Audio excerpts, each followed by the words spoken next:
I'm at the Cheetah Outreach facility just outside Cape Town in Somerset West. This is an incredible organisation started by Annie Beck-Helling in 1997 on just 1 hectare of land which was donated by the Spear Wine Estate, and it has now blossomed to become one of the leading cheetah organisations in South Africa.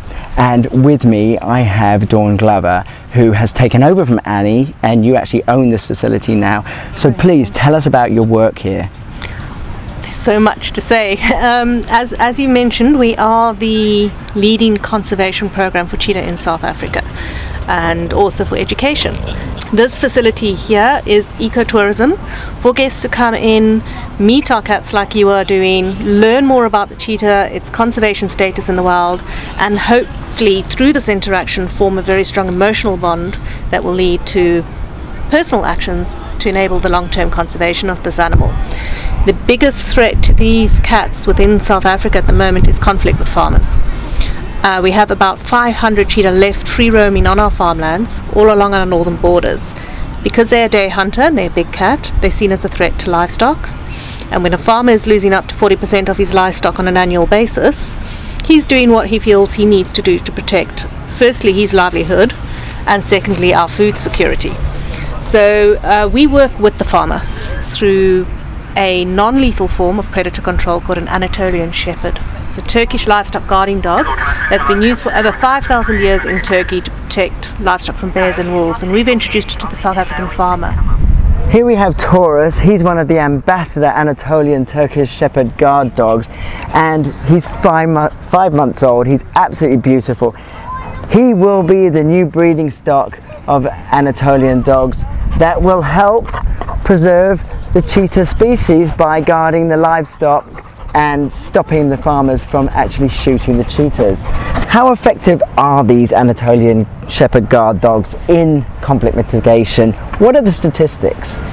It is a 92% total reduction in livestock loss to predation on those farms. Wow, that's quite incredible. So they're really effective. They're incredibly effective if placed correctly. This interaction is particularly important for conservation. People frown on it and say it's not ethical and they shouldn't get involved. What is your take on that?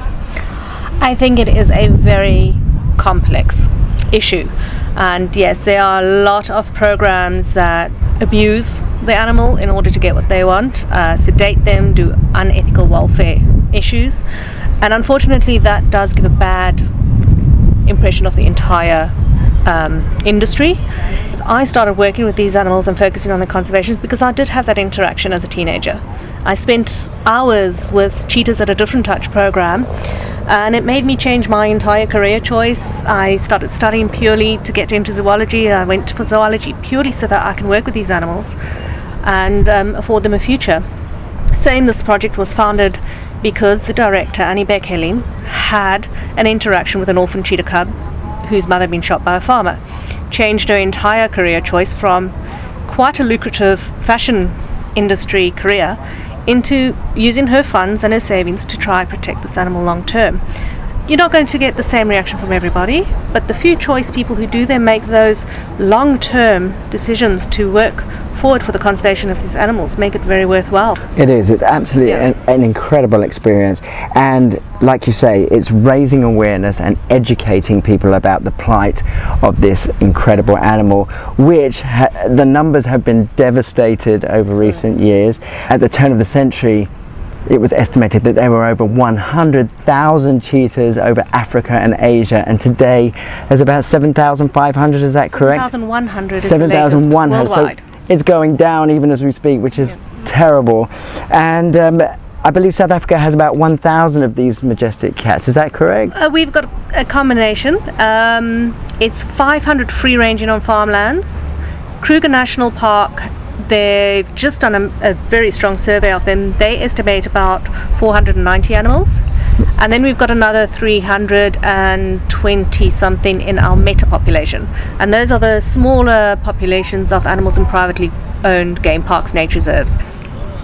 The Cheetah Outreach project has a volunteer scheme, and the whole basis of this program is about knowing where to go, who to contact, and how to get involved when you want to work with animals on a constructive basis for conservation. And this is one facility that does that. This facility not only has international volunteers, but it also has local ones. And with me now is Justin, who works here in his spare time while he's studying. What are you studying, Justin? I'm studying environmental management and ecotourism. So this is a place very close to your heart because it's actually linked to what you're studying. Oh yeah, definitely. I've been writing my dissertation for ecotourism on this specific facility here, yeah, and their programs. So Justin, you wholeheartedly believe in what the Cheetah Outreach project is doing here, and that it really is part of the bigger picture for the conservation of the cheetah. Definitely. I really believe the dog program will help farmers and just humans in general coexist with predators around, the farming territories. It's going to be vital for the cheetah and for humans as we move on together and develop in South Africa and around Africa. And what would you say to people who frown upon the whole experience of being able to pet a cheetah and get up close and personal with them? I definitely think their concerns are valid, and regulations really need to be improved in South Africa, and until that you can't just take a facility like this as word for it. You have to come and check for yourself, and that's what I've been doing. That's what I've been writing the dissertation on, and I think that's really been what's helped me understand the ethics behind it, and really allowed me to think that Cheetah Outreach is actually at the forefront of that and should be taken as an example of how to do it correctly. I'm with Hannah. Hannah's one of the international volunteers at Cheetah Outreach, and this centre welcomes all kinds of volunteers because you actually work in the conservation business at home as well. Yes, I work in a zoo back home, and I basically facilitate the interaction between the visitors and the animals. So any sorts of tours, presentations or handlings, that's what I do as a job, just to inspire people and basically to do what we're doing here as well. And you wholeheartedly believe in this facility and the projects that they deliver here? Yes, it's very important for myself, and I think for other people, is that you always check the ethics behind a place before you go and commit with them as well. And I was very happy with Cheetah Outreach, and I have loved my experience here as well. Fantastic. So you would recommend this for people to come and visit? Yeah. Create awareness, be educated, and also to get involved. Yeah, very much so. It was an experience I would definitely recommend to other volunteers, both international like myself and locals as well. This is Tobias. Yes. And he's a sub-adult, so in human terms that's a teenager. Teenager, yes. So these guys are all born in captivity. It is illegal to trade in cheetahs unless they're second generation captive born. They're born in captivity, hand raised from very young, so that they form a relationship and a bond with people and enjoy the encounters. Cheetahs have got everything against them. I mean, not only do they have the conflict mitigation with farmers and face being shot on a daily basis, I mean, they have such a lack of genetic diversity that I believe 1 in 10 cheetah cubs die from either disease or starvation. Is that correct? Absolutely, in the first year. But a lot of it is also predation. They're very vulnerable in the wild to bigger predators. They are a non-aggressive species. They will run rather than fight. So often, mom goes off to hunt. She's a single parent. When she comes back, if another predator like lion, leopard, hyena found the litter, they will often wipe them out because they're future competition. Their evolution into being the fastest animal on land has enabled them to be a highly effective hunter. They will kill up to 50% of what they go after, whereas a pride of lions kill only 20% of what they go after. Wow, so it's got a really high success rate. But the negative point of that is because they're built to run and not fight, they won't protect their kills if another predator comes along. So they will lose up to 50% of their kills to bigger predators. So they're easily bullied. And that's a problem with translocating, isn't it? Putting them into reserves and parks, because they don't do well with large lion or hyena populations just because of that factor, and they've got a very low predator hierarchy. We're very privileged to be able to come and see the cubs. These are 5 months old, and we have Zane and Ziva here. Absolutely beautiful. Now Dawn, people are going to be asking, these guys were born in captivity, so why breed in captivity and not relocate to the wild? And there's a number of very important long-term benefits of breeding in captivity. The one is the genetics. These guys are very inbred. And you can't go out into the wild and outbreed cheetahs very easily because they very much choose their own partners. So in captivity, if we can have a sustainable breeding program and outbreed as much as possible, keep as much genetic diversity as possible, we have then a genetic arc that if we do lose the wild population, we have an options to choose from to relocate back to the wild, or if we research comes up with a long-term successful way of reintroducing those genes back into the wild, we can say have a female from the wild come into captivity for breeding with a captive male. She then goes out, has her cubs in the wild, teaches them to live in the wild. Relocation of captive cheetah into the wild will not work. These guys are not instinctive hunters, it is a taught behavior. And there's a lot of subtleties the mother will teach them in the wild of how to hunt, what to hunt, not to go up to large predators, which they will not know. So to put them into the wild is actually a death sentence.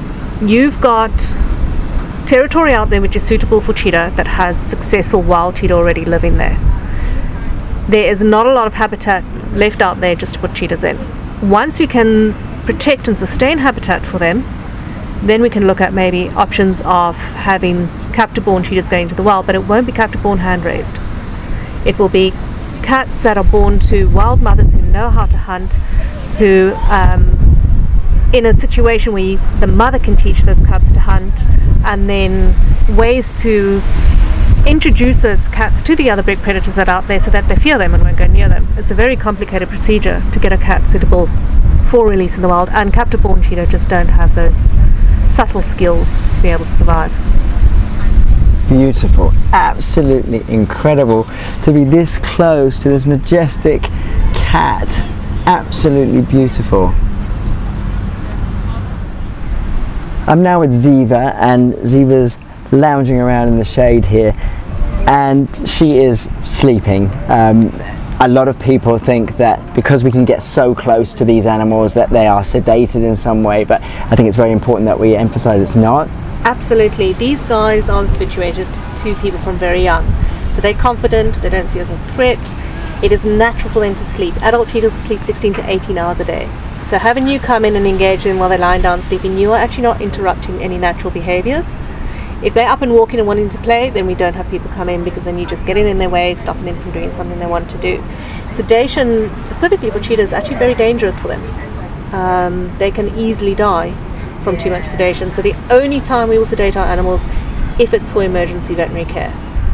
So Dawn, is there a huge illegal trade in these animals?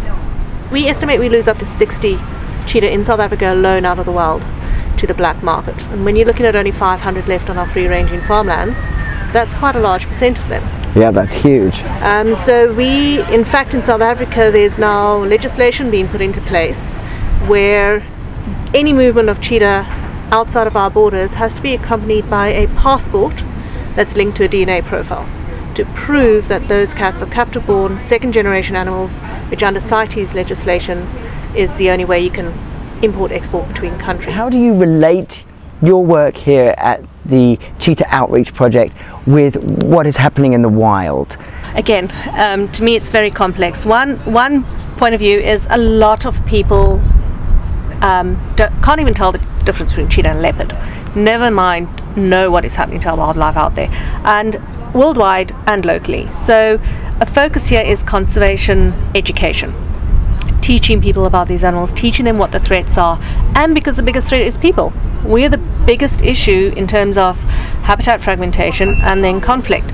So if we can get people educated and involved and making better life choices, the long-term conservation of not just these animals but all our wildlife can only benefit.